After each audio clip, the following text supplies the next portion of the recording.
It's the Locked On Flyers podcast for Thursday, October 31st. It's Halloween, your daily dose of Flyers news, analysis, and high quality content that's singing the blues. Yeah, I wasn't dressing up for Halloween.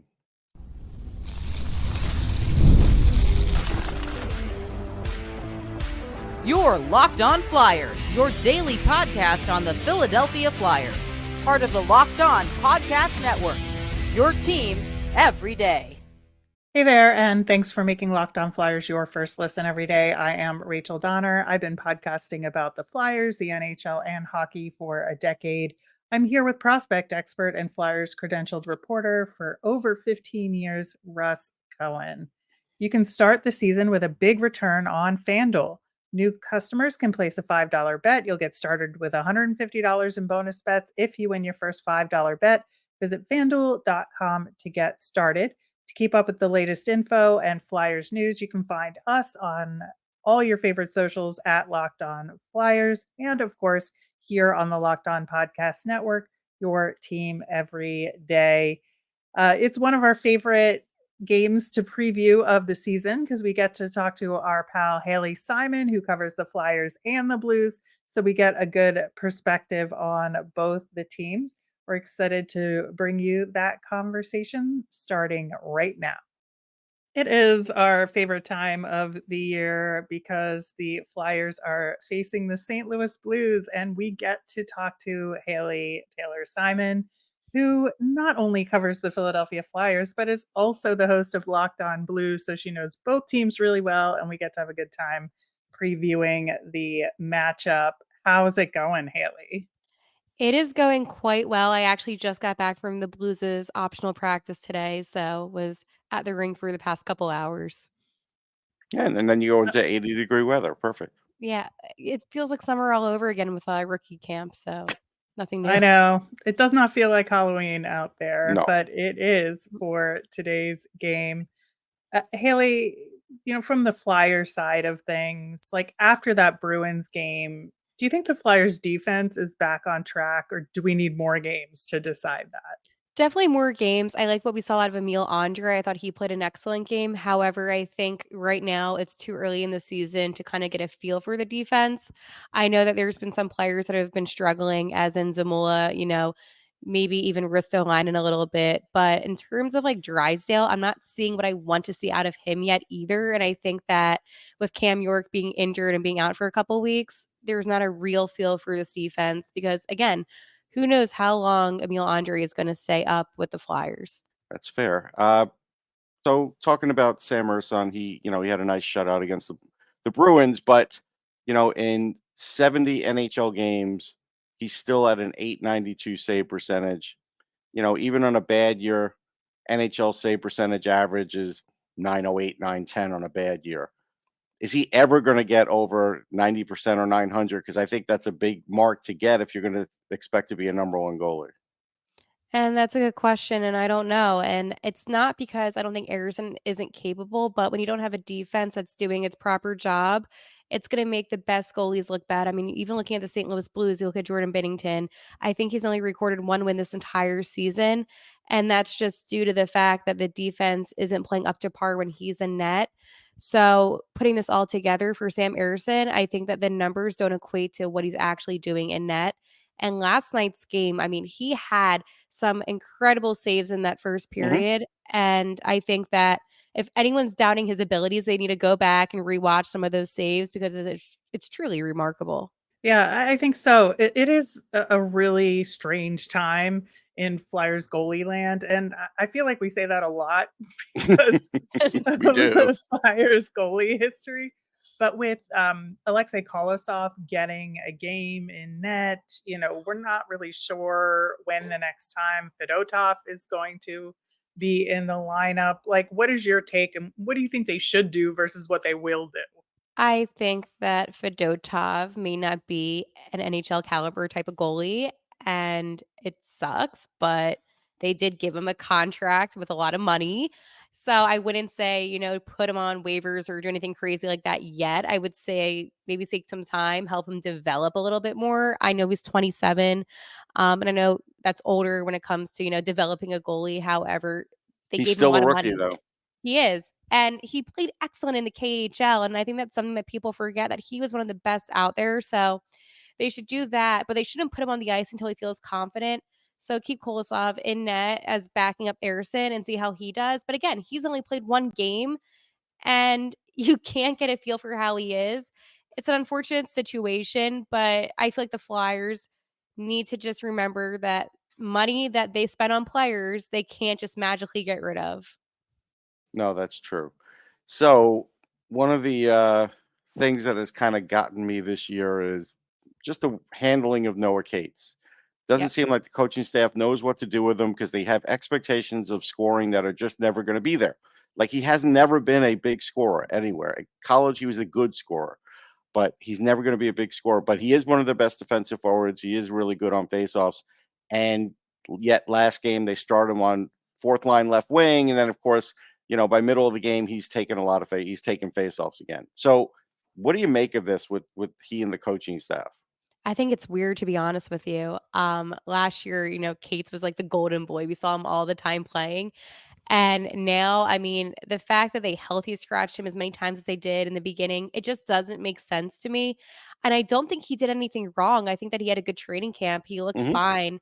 And, Russ and Rachel, I know you both were there. And it's like, none of us Yeah. said at any point, oh, Noah Cates looks off. He doesn't look No. good. So maybe there's something internally going on, maybe with him and Tortorella. I'm not speculating. I'm just saying it doesn't make sense when he is more valuable on the ice than some of these other players that they start over him.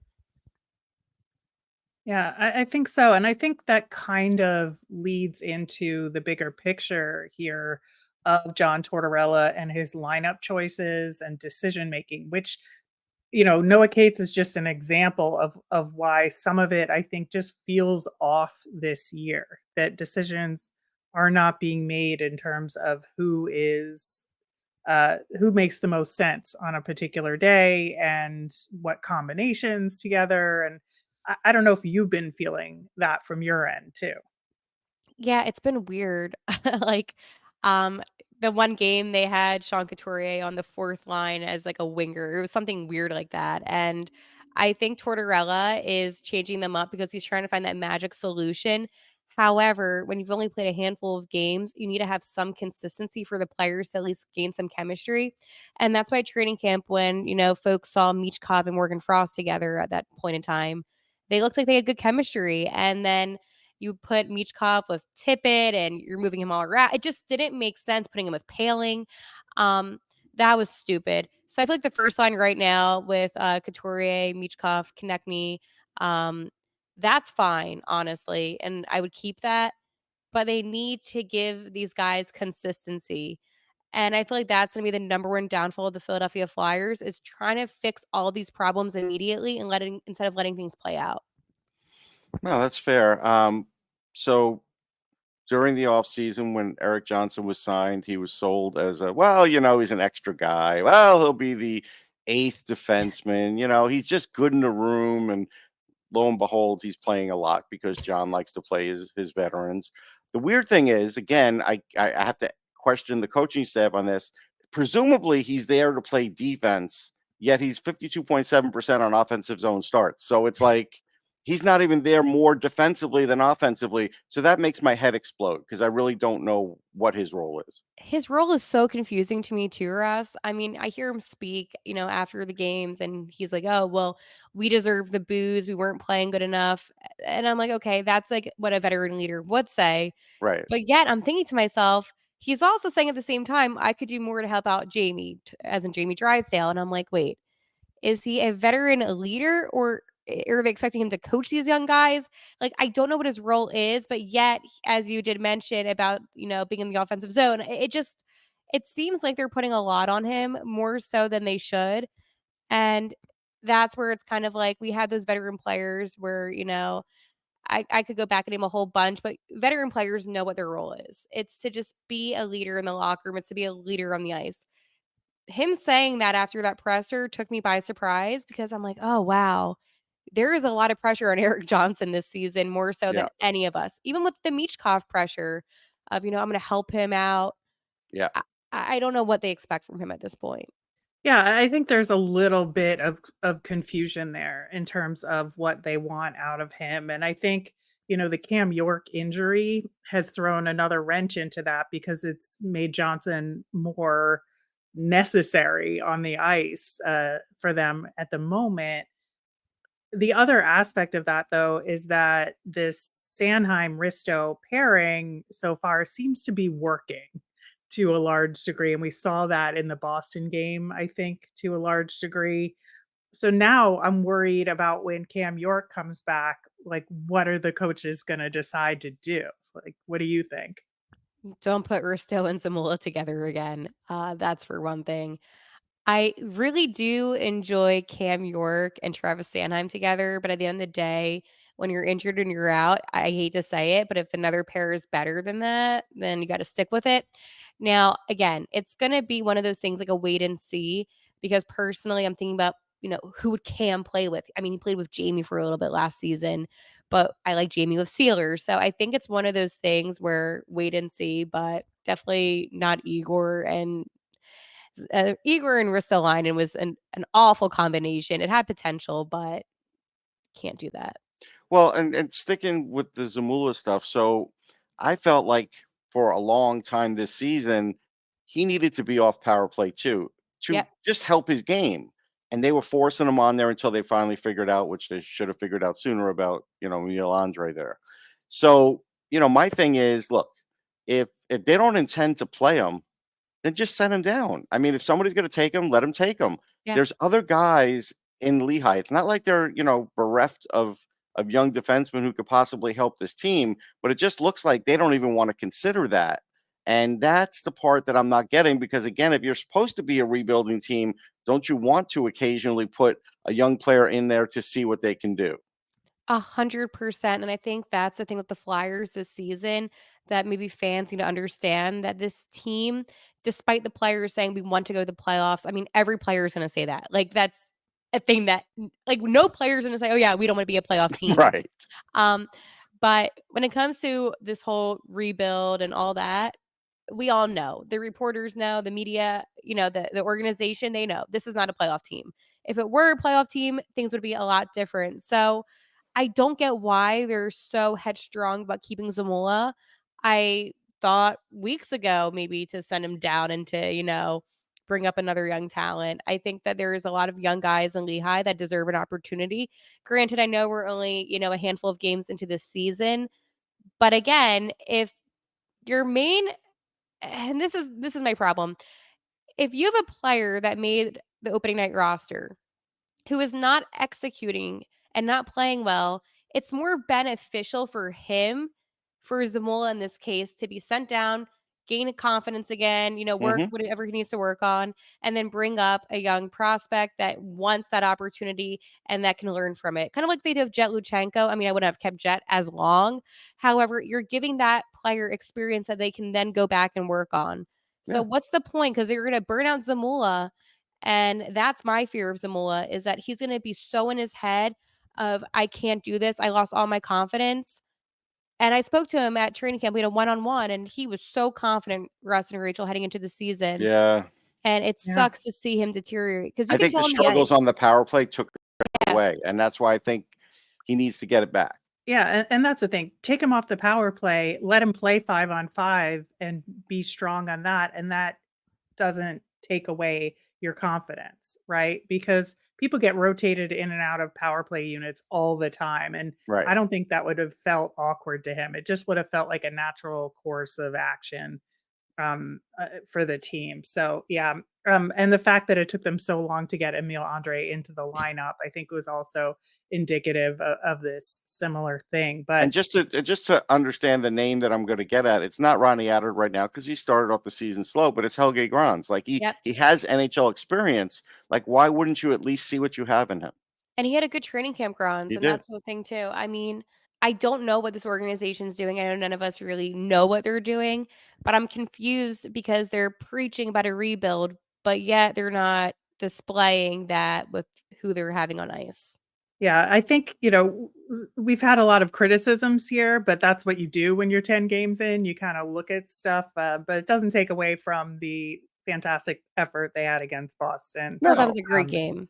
it no. was a really great game, and looking forward, at least from our perspective, to the Flyers maybe trying to have some success against the Blues. All right, we've talked about the Flyers. Now it's time to turn the tables and get her insight on the St. Louis Blues. We're going to do that coming up next. Hey, NFL fans, you can start the season with a big return on FanDuel, America's #1 sports book. So when you get a hunch in the middle of the game, forget having to have dozens of tabs open. You can check the latest stats, view live play-by-play, and so much more on the same page where you place your bets. And there's so much more action besides the NFL with the NHL season underway. There are so many options for hockey fans. FanDuel has specials like total home team goals for the day, highest scoring game, fastest goal scored, and more. I'm going to give you an NFL bet. I would say take the Commanders over the Giants.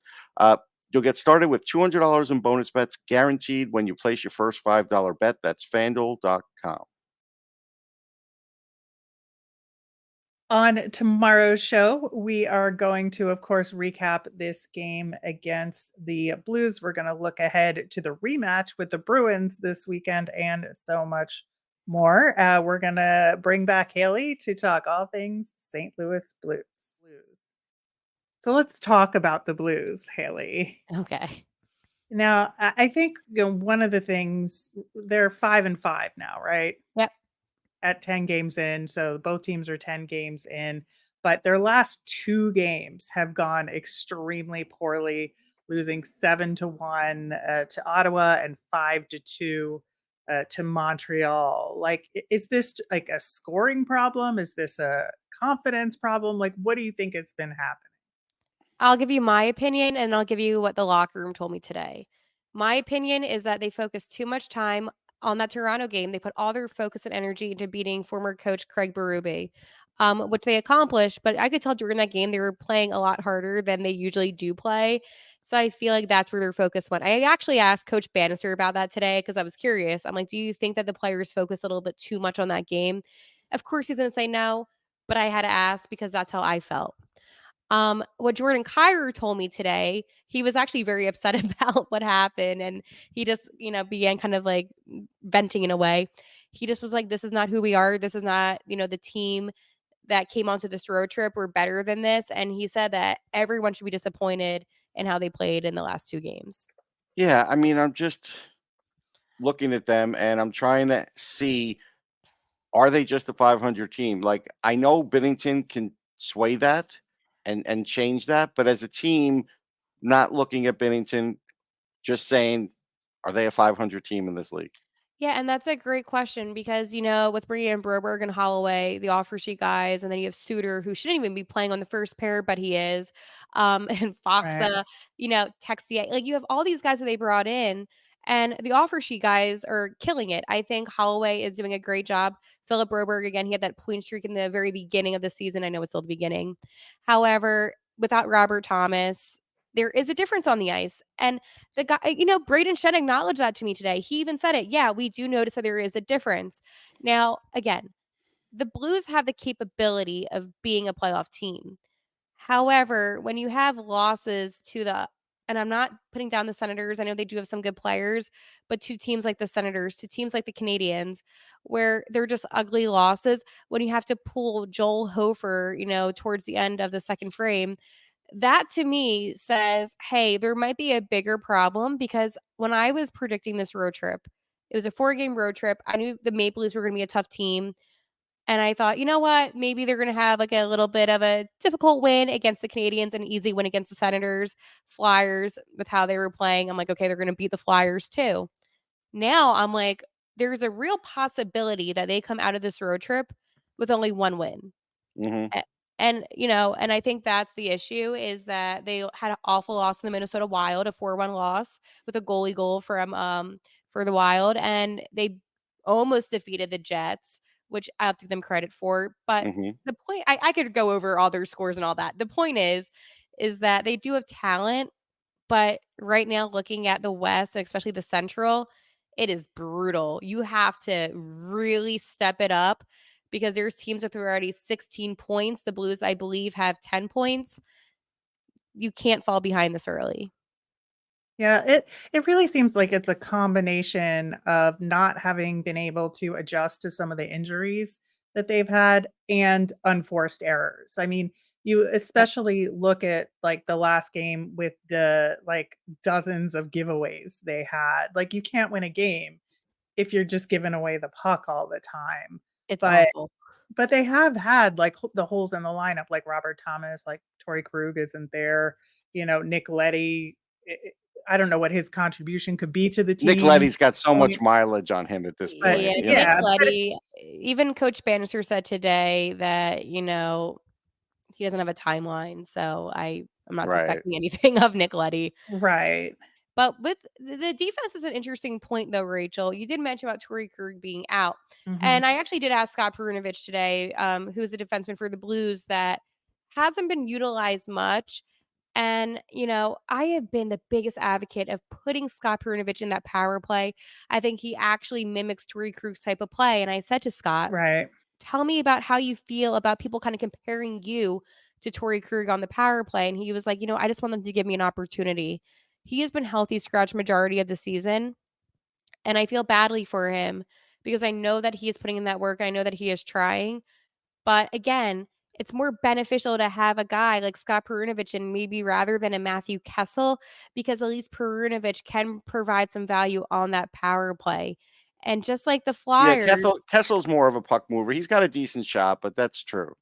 you look at this Blues defense, and I question a lot of things about it. Colton Parayko is a very strong player, so I can't question him. But then you have Ryan Suter, who is your first pair next to Parayko. You have P.O. Joseph. I mean, he was fine, but he's not great. He's a fringe player at this Yeah. point. Right. Philip Broberg, I mean, he's more of a two-way player, but they don't have a player that's specifically a power play type of player on defense. Scott Perunovich, you have that. I watched him a lot with the Thunderbirds last season. Yeah. And he was great on the power play when they did have him in. I don't know what exactly Drew Bannister is doing. I think that sometimes he plays it a little bit safe. It's easy for me to say that. I don't speak to him every day. However, what I do, I listen to him every day. I see the games every, time they play in the practices, and they don't really switch up their pairings or lines that crazy Yeah, I often. mean, back in his heyday, Justin Falk used to be that great power play guy. Yeah, and I mean, yeah, I don't want to be mean about him, but again, he's not at He's that not what he point. used to be. Yeah, Yeah. No, I get it. One other follow-up here. So, if they do have a center problem, I know a 6'1", 203 guy in Springfield that maybe they should look at in Dalibor Dvorsky. He's gotten off to a I good wish. start this season. He is used to playing against men, even though he's 19. Why not bring him up and see what he might be able to do for you? I thought he had a fine camp. I don't think it was bad. And the one thing that Doug Armstrong said, Blues GM, was that they wanted him to be able to play where he's going to always play as an NHLer. For instance, they don't want to have him on a fourth or third line because they see him as a second or first line type of player. So they don't want, it was a really weird explanation, but they didn't want him to be in that setting with the Blues if he wasn't going to be like a top six. I Okay, think so it's here's an idea. I'm coach, right? Now they've hired me as the coach. I bring up Dvorsky. I make him the second line center. I'm putting Braden Shen on the wing, right wing, and I'm going to put Jake Neighbors down on the third line to fill in for Kapanen. Give it a shot. Braden Shen's right there to help him. If he needs to take faceoffs, he can take faceoffs. while they did try that with Captain Braden Shen with putting him on a wing position, they eventually moved him back into that center position 2 games later. I think that as much as they want to try out some of these new things with these players, they just go back to their old ways. I did speak to Shen today too about, him being moved all around the lineup. I said, he started off as a left winger on the third pair and then the third line, and then you get moved to the first line center. Now you're the second line center. I'm like, what is going on? Tell me. And he smiled and laughed and said, every day is a new day here. So I think that even he's like a little bit like, what is going on? The message heading into the season, though, from Doug Armstrong and Coach Bannister was that Braden Shen would be on a wing position. Right. And it was going to be Boosh that was going to be the second line center. That's what the whole plan Yeah. was. And obviously Thomas is the first line center. Well, things change. And I think that's the thing about this team that just is so mind boggling is that you, as somebody, and again, I know you follow your hockey, so I'm just saying, from somebody that's not maybe following the Blues every day, can even say, hey, they should try this. Right. And meanwhile, every day I am on this podcast, like, so annoyed about the lack of change and moves that they should be making. I mean, they move Kyrie all around all the time. They're just moving players, and Yeah. they're healthy scratching Nathan Walker, who I do like, but I get that's like a smart. I mean, I like Nathan Walker, but I get why they're doing that. He's good in spurts. That's Yeah, it. exactly. They utilize him when they can. He plays great, awesome. However, I just don't get what they're doing sometimes. Yeah, but the Blues aren't in a rebuild. They may Yeah. never be. They may never be in a rebuild as long as Doug Armstrong's there. They may have 2 to more wait. years. I know. 2 more, and then Alexander Steen comes in. He's going to probably end up being the rebuild guy. He will, but I don't Yeah. think Doug wants to admit that they need a rebuild. I think that they did a mini one over the summertime, to be honest with you, but Well, yeah, with the offer sheets, but it wasn't anything because I like Philip Broberg when he's on his offensive side of things. yeah, he's Defensively, not a I'm good not. defender. I don't like his defense. I think Holloway has a good upside, but it's not like he was going to be an instant impact. He had a nice end to the season last year, but he has to build on that. Yeah, and that's fine. And Holloway's doing fine for what it is. I Yep. don't think he's a top 6 player. I think he Probably is isn't. probably like a top 9. Put him on that third line, which is fine, which is where he's at. Mhm. But they had him on the first line at one point too, and I'm like, what are we doing? Like, they're gonna burn these kids out. All right, coming up next, we are going to talk about who might win this all important matchup for both teams. Prize Picks is the best place to get real money sports action. Join over 10 million users and sign up today. Prize Picks is the best way to win real money this football season. Which players are going off, which ones aren't. Make your picks in less than 60 seconds and turn your sports opinions into real money all season long on Prize Picks. You can now win up to 100 times your money on Prize Picks with as little as 4 correct picks. Prize Picks invented the flex play, which means you can still cash out if your lineup isn't perfect. You can double your money even if one of your picks doesn't hit. And Prize Picks puts their members first, so all withdrawals are fast, safe, and secure. When my picks hit, I can get my money in as quick as 15 minutes. So download the app today. Use the code LOCKEDONNHL to get $50 instantly after you play that first $5 lineup. That's code LOCKEDONNHL on Prize Picks to get $50 instantly when you play $5. Prize Picks, run your game. Haley, I think, what do you think is the strongest aspect of the Blues team right now that makes you think, yes, they can win this game? It's something similar to the Flyers. It's that third period. I think that the Blues, they turn on their energy towards the final frame, and they're able to actually execute. They take good shots on goal. So for me, that would be the number one thing with the Blues. Yeah, I think what the Blues are going to do is try and do what the Bruins did, use their bigger defenders, hammer guys like Michkov and stuff, and try and win that physical battle. And then I think with the Flyers, try and get on the power play. The Blues penalty kill sucks. It is So true. it actually could help their power play.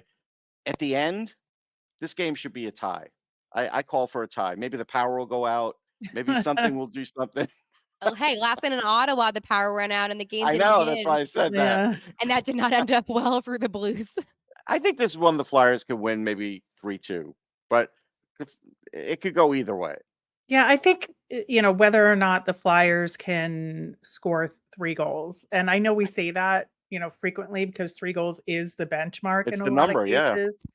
But I do think that in this particular game, to your point, Russ, the Blues are going to try to be physical and outmuscle the Flyers. But if the Flyers can just get a little bit higher shot accuracy here and pot a couple goals, Haley, who do you think will be in net for this game? Do you know based on practice?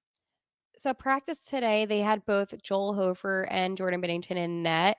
I spoke to Hofer today, and he said he sounded in good spirits, honestly, despite what happened yesterday. Right. it's weird because they come back home and they take on the Maple Leafs on Saturday. Mm. So They're they gonna have they're gonna probably put Binnington against the Leafs, I bet. yeah, so I wouldn't be Yeah. surprised if they put Hofer back in. I mean, Yeah. but this is a different Joel Hofer than I saw last season. This Joel Hofer was so confident. And, he even said he's like, losses like that happen. Like, he was just so focused on, I guess tomorrow if he is in Yeah. net. Goalies with short memories are good Yeah. goalies. And I like that. I'm happy to see that, for any player in any team, when you have a loss like that and you have to get pulled in that situation, I'm always happy to see when they can just focus on the next game. But I would suspect that Hofer would get the start. However, you know, I wouldn't be surprised too if they just give it to Binner so that way he gains a little bit more confidence in net before heading back against Yeah, the there is Leafs. a day off in between, so Yeah. yeah. So we'll see. Yeah, I think that'll be a factor for the Flyers in terms of, who they're up against. I think Binnington somehow manages to stone the Flyers for no good reason. Um, every time it feels like that way. But yeah, I just think like the Flyers have to put together a stronger offensive push than they did against the Bruins, Yeah. and kind of break through that wall to be able to get those additional shot attempts. I really think that's just what was missing against Boston and why the score was so low is they just couldn't get set up offensively. So if they can do that against St. Louis, which I think is a little easier for them to do, that might put them over the top. And the Blues, they struggle with that too. I mean, I compare these two teams because they're so similar all the time. They just keep on passing the puck. They can't find any slot to shoot the puck, so then they pass the puck again. And it's essentially, and I know that these are two different teams with two different players and obviously things like that. But when I look at both of these teams' power plays, they seem similar. When I look at both of these teams in a sense of how they, set up, shots, similar. It's very similar and frustrating. The only difference is though, Braden Shen will set up in the crease on the Yeah. power play where almost nobody on the Flyers will. Oh, and that's the benefit, and that's why the Blues are a better team. They're a better team, even though they're similar. I think that again, and I hate it because it's so infuriating watching both of these teams play sometimes. But I think that they just need to take more chances and shoot the puck. Just take the slap shot, take the wrister, backhand it in, anything rather than passing it back and forth for 30 seconds while you have your fans yelling, shoot, because that happens at Enterprise. Everyone just yells, shoot all the time. And it's because the Blues, when they have a minute left on the clock against the Winnipeg Jets and they're down 1 goal, instead of taking shots on goal, they are passing it and then the clock expires. I am clearly upset about that one. Yeah. Yeah, that one, I guess, Yeah. definitely stuck. All right. Well, we'll see how it goes in the actual game. But Haley, thank you so much for joining. Always a pleasure Thank Yep, to you. talk thanks. Flyers and Blues. Once again, thanks to Haley for joining us. Always a good time and always makes me crack up with some of her observations. Yeah, she's good.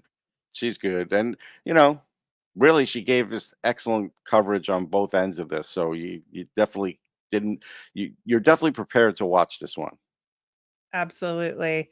All right, that'll do it for today's show. We'll be back tomorrow to talk about what happened in this game. We're going to talk about the Bruins rematch and we're going to talk about draft prospect Cullen Potter. So stay tuned for that. We always love to hear what you think. So let us know your questions or Flyers thoughts via any of our socials at Locked On Flyers. You can email us at lockedonflyers@gmail or comment on our YouTube channel. I'm Rachel. I'm on Twitter at rmiriam. That's RMIRIAM. I'm Russ. I'm at Sportsology, SPORTSOLOGY. Thanks for making Locked On Flyers your first listen today. For your next listen, find Locked On Fantasy Hockey. Become a fantasy hockey expert and get the edge over your league mates with daily tips from Steal and Flip. Find Locked On Fantasy Hockey on YouTube or wherever you listen to podcasts. Have a great day, everyone.